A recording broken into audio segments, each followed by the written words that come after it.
Okay, everybody, we're gonna get started with U7C4, which is finding the missing side length. So first I wanna review what we did last time, which was finding the missing area or square. So we've got our right triangle rule, and that tells us that the area of the small square, so A squared, 3 times 3 is 9, that area plus the area of the medium square, b squared, 5 times 5, is equal to the large square, area of the large square. So we're going to go ahead and review that right now. We're going to do a quick example. So my area here of the small square, I did A, which is 3. So 3 times 3 is 9, plus the area of the medium square, that's 5 times 5 is 25, equals the area of this large square. So let's see what that area is going to be. 25 plus 9, and that's going to give us 36. Okay, so the area of our large square is 36. So today, we're going to instead be focusing on not the area, so not the missing area, but what's this missing side length? What's just one side length of our square going to be equal to? So again, I've got our rule up here. We've got the area of the small square plus medium square equals the large square. So I'm going to look over here. The first thing I'm going to do, so in order to figure out what my missing side length is going to be, I first need to figure out what's the missing area on this right triangle. So I've got the area of my small square is 16, plus I don't know what this area is, so I'm gonna do plus question mark equals 20. So we did this on Monday or Tuesday, and I can figure out what this is by counting up or subtracting. So 16, I got 17, 18, 19, 20. So that's going to be 4. So my missing area is 4. But this new classwork we're doing is asking us, but what's the missing side? So if the area of this is 4, I know that some number times some number, the same number, is going to get us to 4. So I'm going to think about it. I know that 2 times 2 would get us to 4. So I know that the side length for this one is 2. This one's going to be 2, because if I do 2 times 2, I get 4. Let's look at this one over here. What is the side length right here, A? What is this length of the triangle going to be equal to? So I know 2 times 2 is 4. What times what is going to get us to 16? So I need the same number multiplied by itself to get to 16. So 2 times 2 is 4. 3 times 3 is 9. 4 times 4 is 16. Okay, so this side length is 4. So we can use our rule up here to figure out what these two legs were, these missing legs. Now, we're going to learn a new word in this video because what we just did right here by finding the side lengths has a name that we're going to use from now on. We call these perfect squares. So when we're able to find the side length like that, nice and easy, we call it a perfect square. So let's do some examples. For this one, the area is 36. So I'm going to think, what number times itself can get us to 36?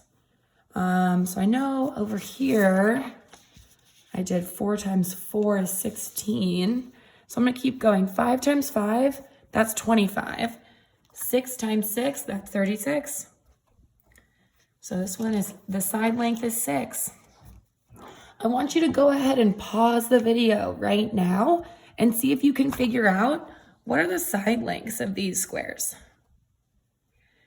Something that helps me with this is you can use a calculator to plug numbers in and try and figure it out. So pause the video right now and try and figure out what these side lengths are going to be.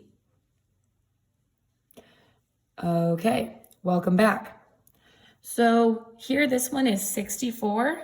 I know that 8 times 8 gets us to 64. So this side length is 8. This one I got 2 times 2 gets us to 4. 16 is going to be 4 times 4. We did that one earlier. And down here, 100, the side lengths are going to be 10. So in your notebook or whatever paper you're working on, I want you to go ahead and write down this definition. To find the side length of a particular square with a particular area, we use an operation called square root. And here's an example. Right here, I've got an area of 81.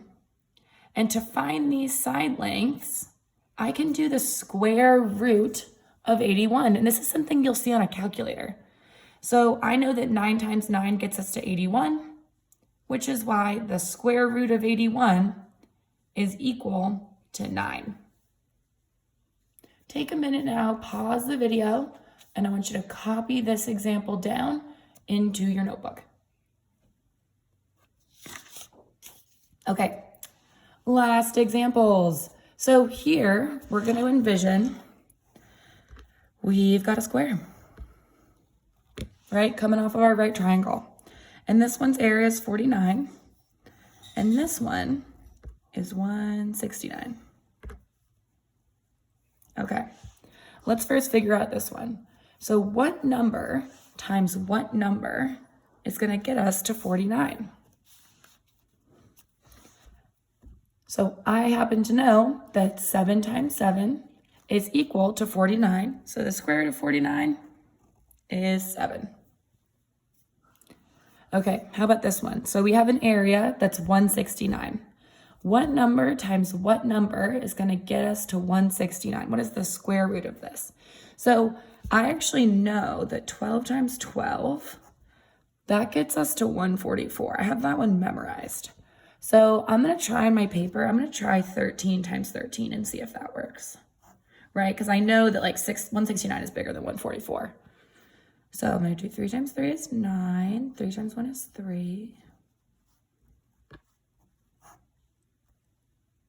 Okay. Aha. So I get 169 as my answer, which means the square root of 169 is 13.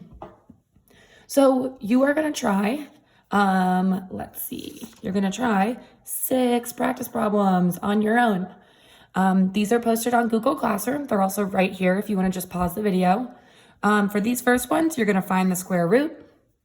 So these are the areas, and you're figuring out what's the root, what is one side. And for these ones, I give you the areas, and you got to find this missing one. But what I really care about is what's this missing side? What is this missing side? And you're going to have to square root your area. So find the missing area, and then square root it. Find the missing area, find the missing area, and then square root it. Okay. If you have questions on this or you're already confused, I will see you tomorrow at our math Zoom tutoring meetings. So try these problems on your own, and I will see you tomorrow at either 10 a.m., 11 a.m., or noon. Bye-bye.